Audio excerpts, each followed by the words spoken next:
right about there. You got the sky in there, got the power lines. Is that a bunny? Perfect. Hello everybody, this is Emery from UsedPhotoPro coming at you with another video, and today we are going to be shooting HP5 in the street. It's a beautiful day in Indianapolis, and I have got my Pentax 6.7, and we are going to discuss a few ways in which to shoot my favorite film stock, HP5. So, on today's walk, we are going to be heading over to historic Massachusetts Avenue. Planning on shooting a few different scenes. Typically when I shoot street, it's not pretty traditional street where you're just kind of shooting from the hip and doing this and that. I'm trying to shoot a little bit more methodically, which is why I'm shooting with one, a larger format camera, two, a macro lens, and I'm definitely trying to make sure that I keep the film stock and its unique properties in mind when I shoot. So if you'll notice, I've got an orange filter on the front. That will come in handy and I'll explain that later. Before we actually get to shooting, you may notice if you made it thus far, is that I'm using a light meter. This is my Sekonic Digi-Light. It's extremely easy to use and it's going to be super handy, especially when you're shooting without a light meter built into your camera. And unluckily for me, my Pentax does not have a light meter built into the camera. So, for the most part, I'm really going to have to keep in mind how I'm shooting and really rely on this guy. So, we'll see if it turns out.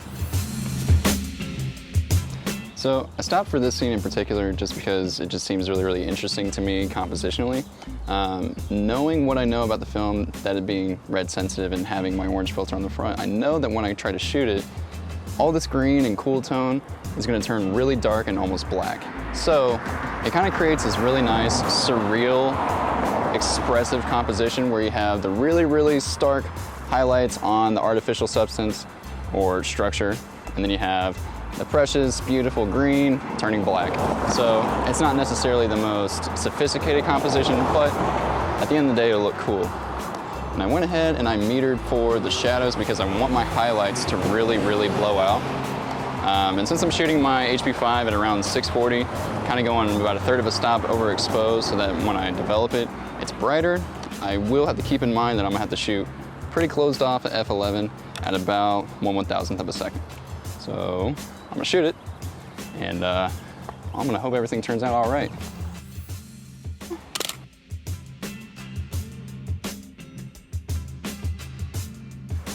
That's the best part about this camera.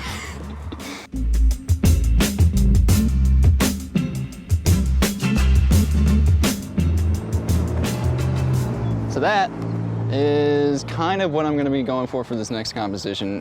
You can clearly see that it's going to be these beautiful light fuchsia magenta with this amazing green against the blue sky. And none of that's going to matter because I'm shooting black and white film. But here's the fun part. Because of the film stock we're shooting and the orange filter, it's going to look way different and really interesting. So I think in this case, what's really going to set it apart is setting up so that my point of focus is going to be that wooden beam right there in the middle, because that's going to be the one thing that kind of pulls it all together by separating it, literally. So that's the only thing that is artificial in this scene.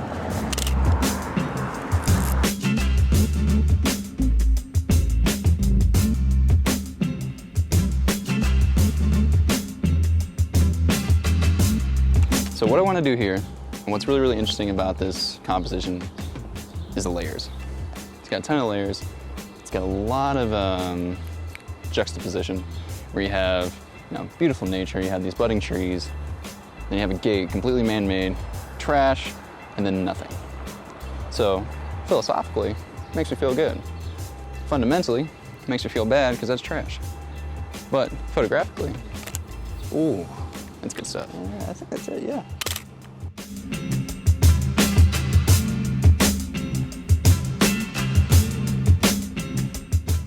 It's kind of super hard trying to carry this from point A to point B through Z, mostly because it's like an infant and you're trying to strap to your hip. So more oftentimes than not, I'll walk around holding it like this, making it really obvious that yes, I am a photographer. No, I won't take your photo, but I might.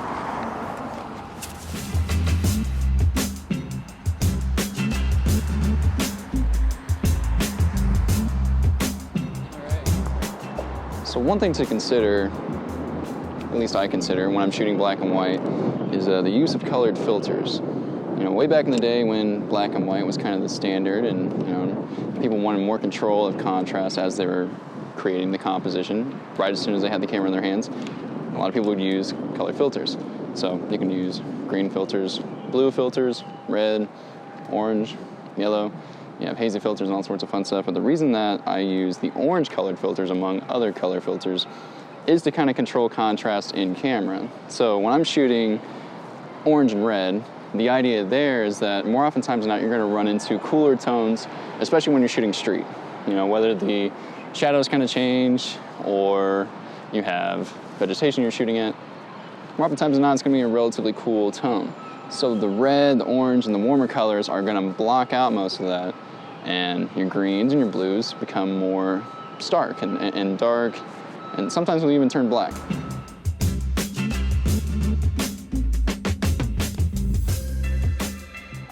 So one thing that I do want to kind of touch on is, you know, techniques and composition. This right here is probably one of my favorite scenes in Indianapolis. It is a scene that I have shot a lot. However, as many times as I have shot it, I still can't find a good angle. So today, that's going to change. Maybe, hopefully. And we're going to...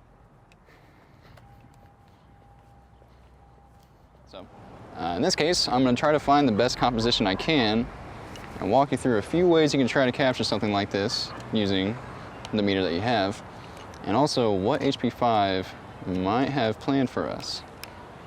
So I think I found angle number one, and angle number one is going to be facing up the scaffolding, up the spire, and against the sky.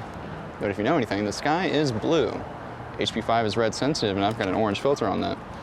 Blue is going to go away. And since we're on medium format, it's not going to be a ton of grain. So this is going to be a really, really nice exposure. It's one thing that this camera likes to do really well is create a lot of depth. So if I'm shooting pretty closed off, I'm going to have everything in focus. And with this beautiful, wonderful film stock, everything is going to look nice and contrasting. So when you're shooting HP5, keep that in mind. This thing is really contrasting. I think, that's it. That's a good angle. It'd be cool. In street photography, you have to wait for the right moment. Henry Cartier-Bresson said it's the decisive moment. And that was it. Thanks, bud. So next thing I want to talk about is how HP5 renders grain. Now, HP5, if you've been following me already, is, you know, a middle speed film. It's 400 speed at box speed. So in saying that, you can suppose that HP5 has a pretty decent amount of grain.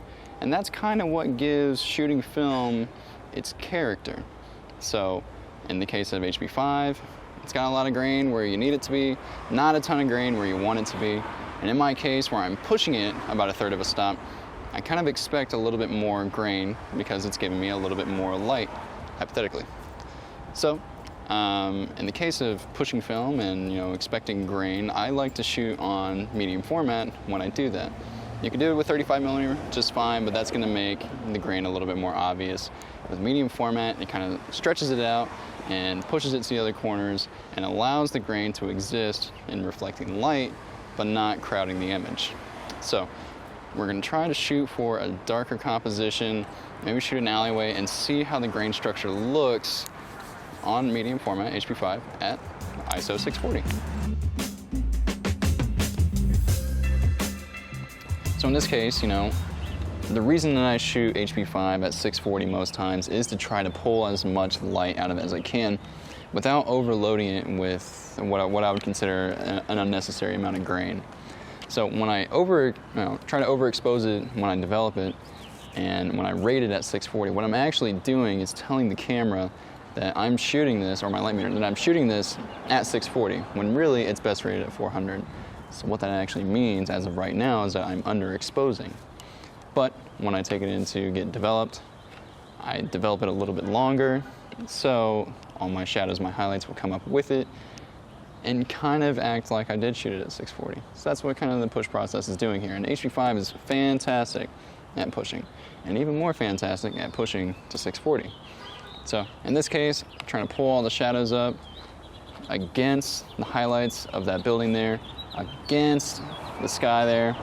So it's what you would consider probably a losing battle, but not in the case of HP5 because it handles latitude extremely well. Right about there, we got the sky in there, I got the power lines. Is that a bunny? Perfect. That's a bunny. And luckily, thanks to HP5 and how well it handles latitude, grain pushed a little bit, we're gonna see that bunny.